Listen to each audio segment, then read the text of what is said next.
So if you want to test to check to see whether you have got an overactive or a shortened lat, is Brad's going to demonstrate how generally people tend to do it slightly wrong, and then we'll recorrect that to show you how you can check it properly. So as you can see here, what happens is a lot of people, they tend to stick their butt out essentially, and that creates a bit of an arch in the back, and what that does is that's going to give you a bit of a false reading to the range of movement that you've got there. So what Brad's going to do is he's going to correct that. He's going to get himself in that nice locked position where he's going to tuck his glute nicely under, and then he's going to elevate his arm up, leading with his thumb, and he's just going to check that range of movement nerve there. So ideally what you want is you want the arm to be in line with your ear. You want it to be nice and straight up there.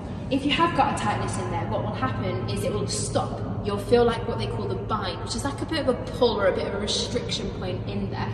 And as you can see, that would be on the opposite side, the correct range of movement, and then this side is where you can feel there's a bit of a restriction in there. So once you've assessed to see whether you have got tightness in that last muscle, what we're going to do is we're going to demonstrate how you can stretch that out to try and start getting some length in there.